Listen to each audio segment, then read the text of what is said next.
welcome to Maison Otaku desu. Today we're going to talk a little bit about this show that I've been watching, and it's called Free. Now, I was watching the first episode, so I got sidetracked and I decided to Wikipedia it. It's a swim club, and there's just all these guys in swimsuits, and yeah, so hot guys in swimsuits. I mean, you can't even be mad at me. But oh my god, they're really cute.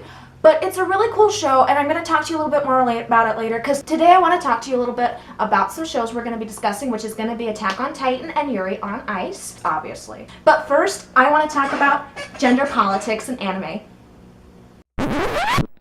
You didn't really think we were serious, did you? Roll the intro.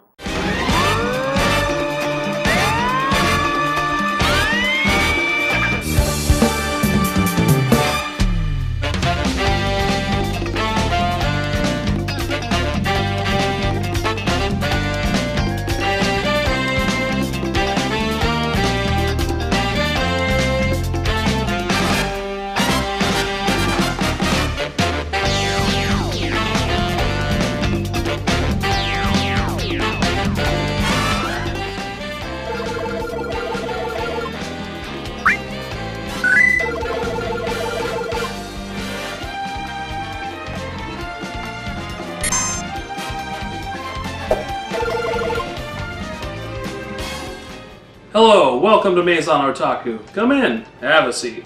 I'm Justin, And I'm Mike. and we're here to talk to you about anime Finally. after an extended leave of absence. Yeah, there were some stuff going on. Hell of a year. Hell of a year. So, we're here, we're back. I have opinions about the fourth OAV that I will share at some point. Yes, eventually. Justin will bring you some Tenchi pedantry, but not this episode, so don't go anywhere. Yeah. That's later. No, this episode, though, we're drinking Wiz's Energizing Elixir. Yes, got some collectible soda props here. I actually got these around the time we were supposed to record this like a year and a half ago. Not flat, though. Not flat, despite the fact it's been sitting on my dresser the whole time. Still sharp and flavorful, like us. Ladies. And like us, they're on topic. Yes. They're on point for something that's really happened recently. Yeah. We're going to handle topical news. Only about 3 or 4 weeks after the fact, but That's right about on point. that's on point for us. So, stick with us. We're going to tell you why Jim got it right.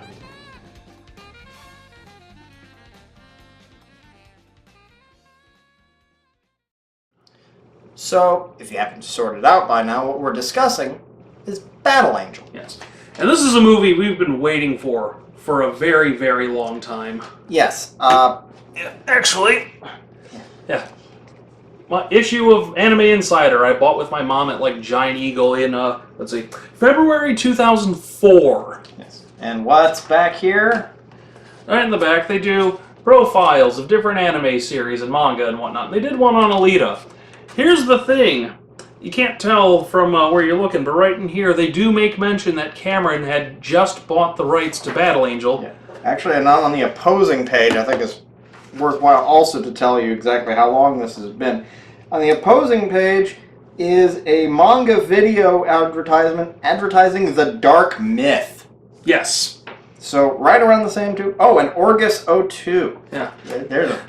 A Ninja Scroll, freshly released on DVD. There's an article in this dang thing about DVD. Is this the end of VHS? It's not. So, Battle Angel is something that's fairly significant for us. And near and dear to us in more ways than one. I spent most of my high school years reading it, borrowing it from the library at the time, though I do own it now. Yes.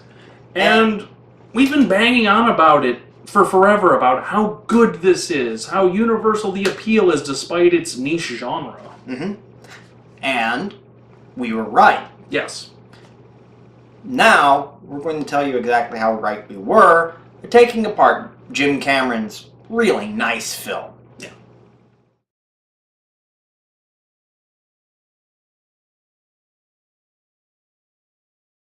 So, we're actually doing a review episode for the first time, as you may or may not have noticed. Yeah, it's a little, We're not really a review show for any new people who might be watching this, but, new people. well, I'm assuming. We're talking about something You popular. poor bastards. We're talking about something popular for once. You double poor bastards. So, gonna break this down into a format. We're going to be discussing each individual important aspect of the film, and then giving it a needlessly arbitrary score at the end. Right. And I'm not actually going to say my arbitrary. No, neither of us are, but... So I'm going to start out by discussing the tone of the film. Yes, because Battle Angel tone is very important. Yeah. As it is for any film, but doubly so here. Yeah. And, different, but it works. It's very appropriate. Yes.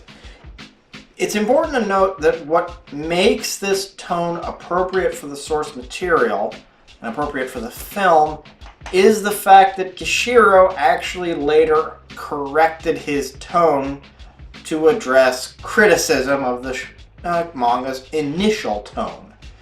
Which, I do like the initial manga, the original series better. But yes, Battle Angel Last Order was definitely a thing, and it, as you said, it seems like they did Last Order Alita in this one. Yeah.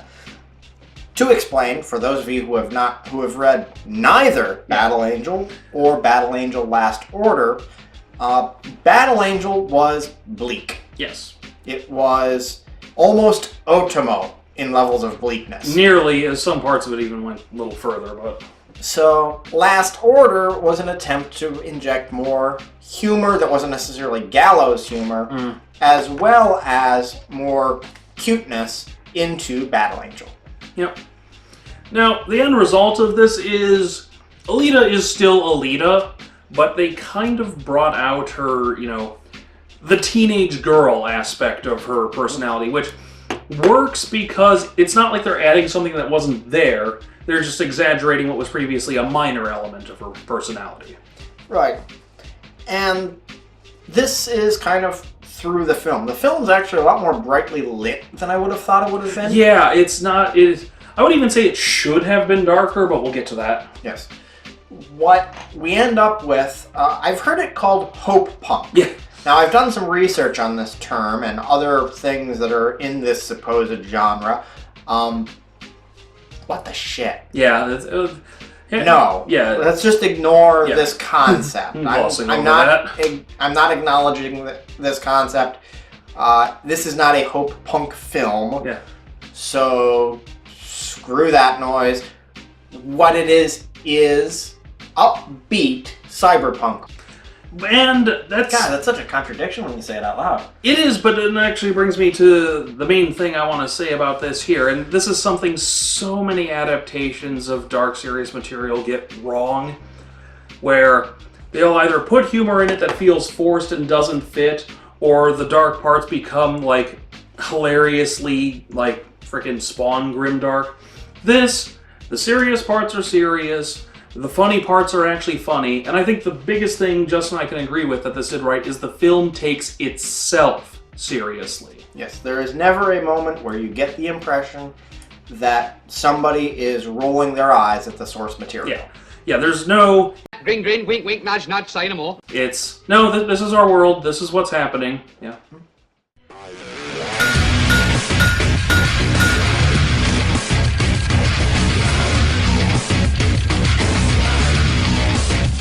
So now we're going to move on to aesthetic, and if anything, that's even more important to Battle Angel than the tone, because Battle Angel is its aesthetic. Yeah, until very recently, the most popular image you would have seen of Battle Angel would have been one of the classic covers, which was a almost skeletal Alita with two mechanical wings sprouting from her back. Right. Which has no basis in any of the events of the manga. Yeah, entirely symbolic. Yes. But it puts forth exactly what you can expect imagery-wise from this series. And I think, it had a couple missteps, but I think generally speaking it got it right. Yeah. Many of the main characters actually look dead on. The guy that got to play Vector was absolutely perfect. It's like, Okay, let's get someone who looks like a skeevier, skinnier, young Wesley Snipes. Yeah, Which, to the point where we actually kind of... for a quick second, I thought, I'm like, is that? No, okay. Yeah. Doc Ito, I honestly was worried Christoph Waltz pulled it off. Mm-hmm. Or Nova, even, like, I was actually like, how are they going to make Dusty Nova look? And it's like, oh, it literally looks just like him. Mm-hmm. So, most of the characters they got right. We will address the Animu-sized elephant in the room, Yeah. which is Alita's CGI face. Okay, I said before, and I'll say it again, the Animu eyes are not what I would have done. But this is a running theme with my opinion of this film. Most of the problems I have with it amount to, it's not what I would have done, but it's fine. The main thing is, if anything, her lips are more iconic than her eyes. Which, part of me thinks they should have gone full octopus lips, but the rest of me thinks it's probably better that they didn't. Yeah. I'm not quite as... It's not what I would have done regarding the face of Alita. Especially because it's become almost instantly recognizable as its own style. On top of that, I like that it adds a piece of Uncanny Valley directly to Alita, which is really important because you want her to look odd. You want her to look unusual in this entire setting. And this is a slight point of disagreement with us, but I will say one reason I kind of came around to it is if it was just her they did that to, I'd be like, this is dumb, this doesn't work, this is a lack of understanding the source material. But all of the fully augmented cyborgs had crazy stylized CGI faces. Which, okay, I see what you're doing, it makes sense, it's fine. Yes. Now here's, of course, one of the funny things. One of our bigger complaints that both of us shared is that a lot of the film doesn't look that unusual or stylized. Not enough wonky cyborgs walking around in the background. There's a few, but not enough. Because, like, everyone's a freaking cyborg in the scrapyard. And the clothing they wear. If you look here, you'll see an image of a couple of the main characters in their normal everyday clothes. But in the film, their normal street clothes look weirdly modern and mundane. Yeah. Which I do think was a misstep. It's not that big a deal. I'm make it sound bigger than it is, but it was a misstep. It's too much, this is our world in the future, and not enough, this is some other land at some other time. It's very important when you're building a world like that you separate it from the world we know. Yeah. But at the same time, I mean, the way that the cyborgs work on screen is fantastic. The way they work in combat scenes is fantastic. Rollerball was Rollerball. Yeah, it was Rollerball. Yep.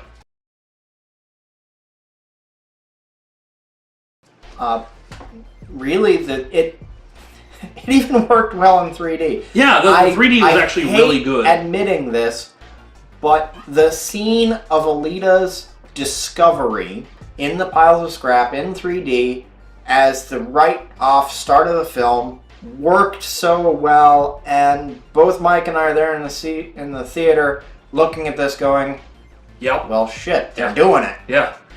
And, you know, we'll get to more of that, but that was kind of my experience. I'm like, oh, okay, they're doing this. Oh, they're doing this. Oh, they did that. And it just kept going like that. So, yeah. Yeah, this was fucking Battle Angel on screen.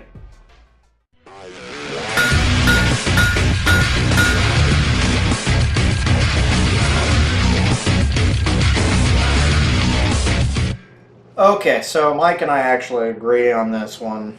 Quite a bit. Why wasn't this an R? Yeah, this is... I mean, we get it, but we don't get it. Granted, we do live in the age of good PG-13 movies, you know.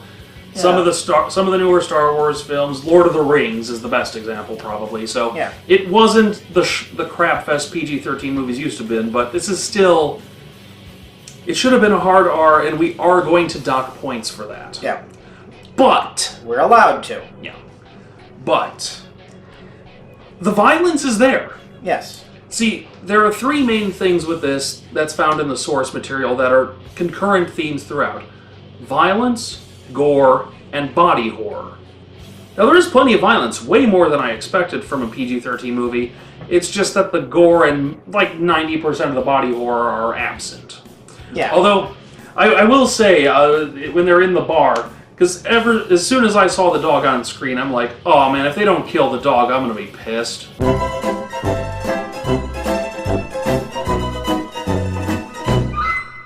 Yeah, we were both sitting there like, that dog better die. That dog better die.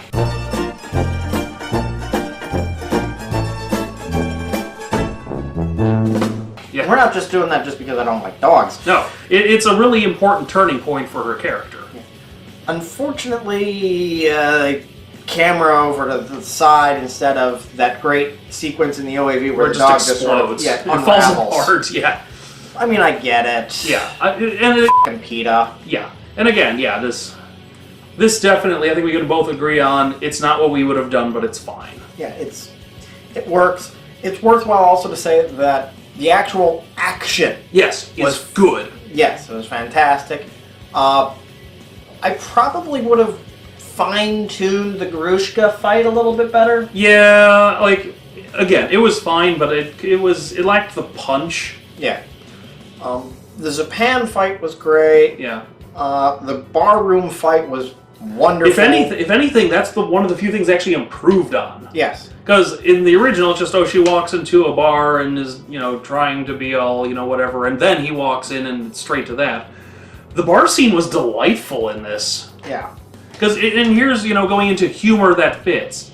It's her, naive at this point, going in there, giving this big heroic speech, oh, we must come together to fight them, and then she basically just gets laughed at. Yeah.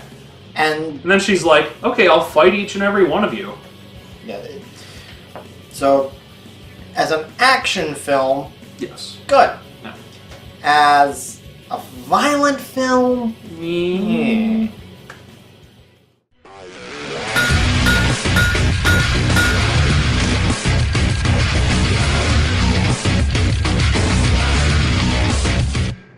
Okay, so we've been talking about a lot of, most of it's done right, or at least well enough. I think the one character they kind of screwed up was Hugo. It's not anywhere near as bad as I was about to make it sound, but I was almost getting Dragon Ball Evolution flashbacks with this guy. yeah. I don't know if it was script or actor in this case. Either way, this was not up to the task of being the emotional center of the back 2/3 of the film. Mm-hmm. See, I think the biggest issue with him is they kind of did what they did to Alita, but they did it worse, where in the original, Hugo is like kind of your typical delinquent. He's just too... Bad boy with a heart of gold. Yeah, we know. We get it. This one, he was kind of your typical Hollywood high school hunky boy. Yes. He gets her first skates. He takes her around on his motorcycle. Yeah, if anything, such treacly bullshit. I don't know if I disagree in terms of how bad it was, but they did focus on a lot more, because in the original, Hugo's introduced in the first volume, but the romance between them doesn't even happen until the second. Right. Here, it's kind of starts out right at the beginning of the film, which, in terms of pacing, which we'll get to, makes sense just to set it up. It would have worked. It would have worked if there was any visible chemistry, if there was any visible interest. I mean, to be fair, even in the original, it's kind of the case where, he likes her, so she just likes him back because that's the kind of person she is. Again, in the early stages, just her kind of young naivete. Yeah. And actually, that is one thing I do want to talk about in general with the characters is, the pure-heartedness of it all. It is this weird, I am so loath to use the term juxtaposition because hipsters love it, but it's the best bit of juxtaposition within the series where you have this horrible, hateful, brutal, post-apocalyptic world, but at the center of it is just, maybe not especially fleshed out, but one of the most pure, non-toxic relationships you'll ever see in that setting. Absolutely. So, in that way, it works, but Hugo himself was kind of, He doesn't sell it. He doesn't sell it, yes. He doesn't sell it. Best way to put it. The girl playing Alita sells Alita Mm-hmm. She's very good. in all facets of her Really, character. everyone else is good. Yes. It's worthwhile to mention, I feel it's worthwhile to mention, Christoph Waltz, I mean, he's the guy that bought Jamie Foxx. Yeah. Yeah. We can't avoid the fact that, once again, he's a bounty hunter with a medical cover story and a wonky accent. It's just Appropriate. too close. It's just too close. He does fantastic. Yeah. There is no point at which you are wishing that it was somebody other than Christoph Waltz playing Doc Ito. But it's still, you're kind of like, when the f*** is he going to shoot Leonardo DiCaprio? Yeah. So one thing I do want to talk about this story-wise, they fit, as we kind of alluded to, they fit everything Alita into this. Yeah. They fit the original manga, and more or less the first 2 chapters of the manga, or first 2 volumes, I should say, and then story elements from like 3 other volumes later down the road, and elements of Last Order, and the OVA. Yeah. It's hysterical. You can almost picture Jim standing over Rodriguez saying, no, don't forget, you gotta put this in. Don't forget this. Yeah. No, seriously. This basically... And this is a cool part. Yeah. This basically is a multi-million-dollar fan film. Yeah. To To the point where he actually said, no, I like this character from the OAV better, we're going to put her in. Yes. Which is Sheeran. Yeah. For good or ill, she worked fine. Some of her stuff was a little clumsily handled, but... Stilted delivery, positive turn towards the end that isn't sold. My fiance very flatly said it. She was glad to see her end up in a box. Yes. Spoiler alert. Yeah. Well, if you haven't seen the OVA. You But, haven't seen the OAV or you haven't seen the film. yeah. But that actually gets me to one of the things here. This was very much a film... No. This film has universal appeal. There's no denying it. This film is for everyone. But it's first and foremost for the fans. Which leads us to a kind of double-edged sword. On the upside, they shoved so much of the source material in here. It's kind of a bizarro Dragon Ball evolution where, you know, as opposed to that film, which took influence from everything but the source material, this takes influence from all the source material. The downside to that is, if you don't know necessarily that going in, the pacing is kind of wonky, a little cluttered. Yeah. You're almost left wondering, so wait a minute, she didn't remember anything, now she's good at everything. Yeah. What? It's rushed. The Yeah. pacing is rushed. We do have to level that criticism, but we're giving it a fair bit of slack for that because we know they did that due to the likelihood of them never getting a sequel. Yeah. And that's still up in the air. We probably will get one, but we'll see. Yeah. If Jim Cameron has to find another boat at the bottom of the ocean and make a movie out of it, he's going to do it. And he left the ending open for doing exactly that. Yeah. You get the impression he really wants this. And I'm sure Rodriguez wants the paycheck. He's already said as much, so at the very least, we'll get it after Avatar 5.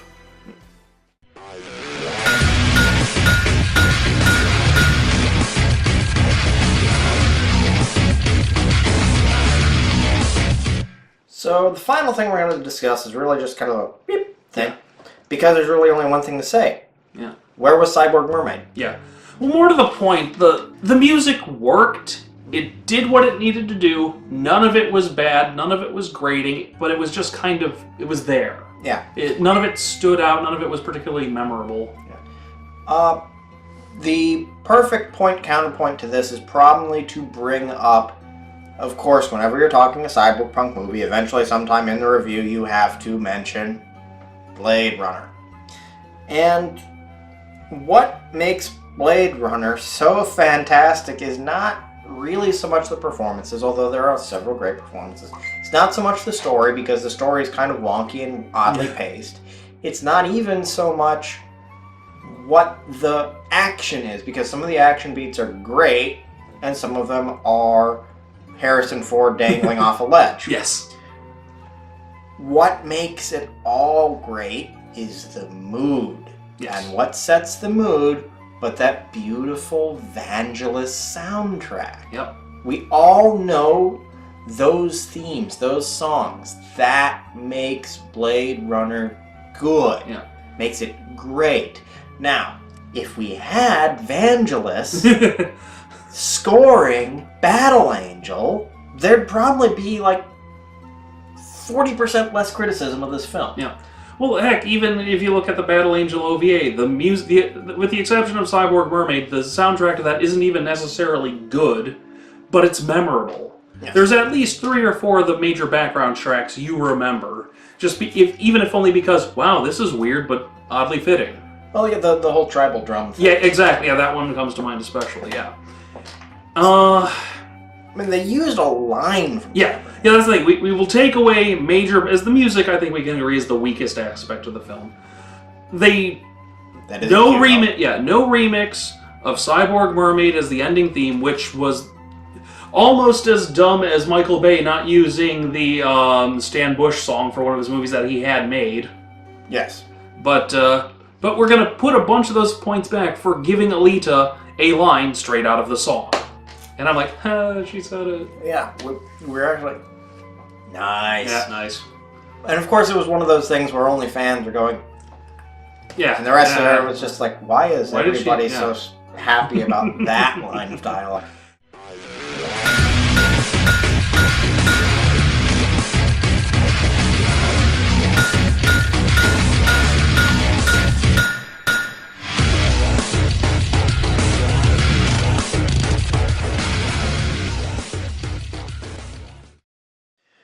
In summation, Yes. to really bring it home, this was a movie that people could go into cold. My fiance went into cold. She didn't even let us explain to her why we were so psyched, other than to say, okay, so you guys have been waiting a long time. It's like, Yeah. no, you don't understand. It's like, I don't want to understand. Yeah.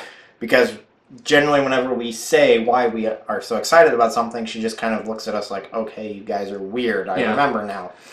It works for somebody who has no exposure, but it works even more for people who have been waiting, who have been sitting back like, okay, Jim, let's get on topic, Jim. Let's get on the schedule, Jim. Let's do the movie, Jim. Do the movie. Yeah, do it. Fine, I'll do the movie. Yeah. And this is the movie we got. And we're sitting here saying, I'm damn glad he did the movie. Yeah.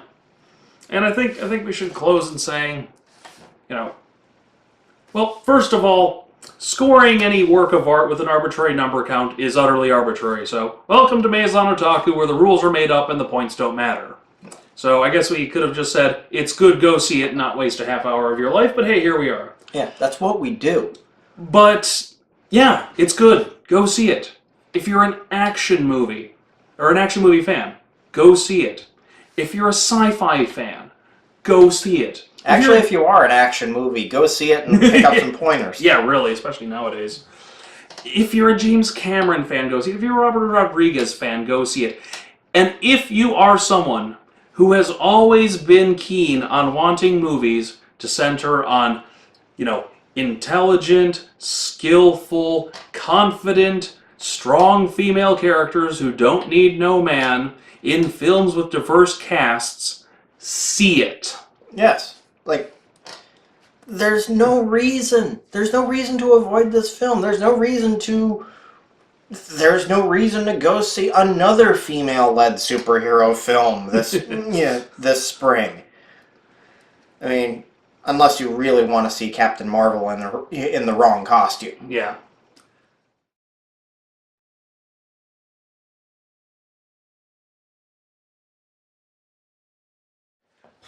So, I'd like to thank you all for joining us.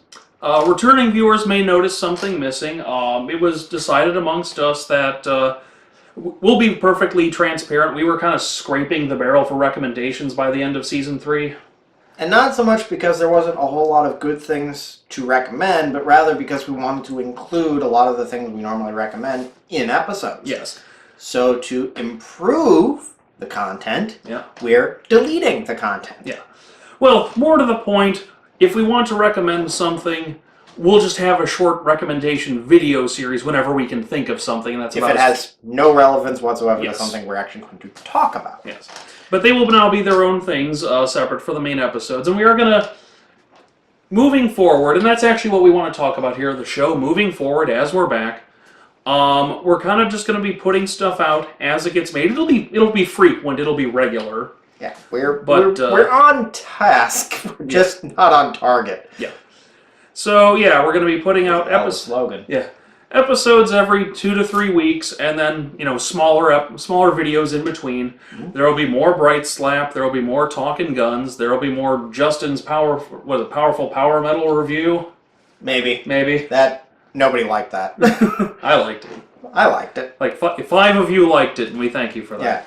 Yeah. More Mike reviews. We'll probably have some Justin reviews. Yeah, we're going to have. Yeah, there's also going to be more things from Haven Raceman Hobby. I'm going to be doing some. Mike and I are going to put kit reviews to there. And I still got more. If for like the 10 people who enjoyed my custom Comfer build, I am going to be finishing that. So he'd better. I'm the one that got him that damn kit. Yes. So yeah, a lot of stuff cooking. Just going to be putting it out as it goes. So. That being said... Yeah, we're looking forward to sharing that with you. And like we always say here at Maison Otaku, this is Justin. And Mike. Saying, enjoy what you watch. And share what you enjoy.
God damn.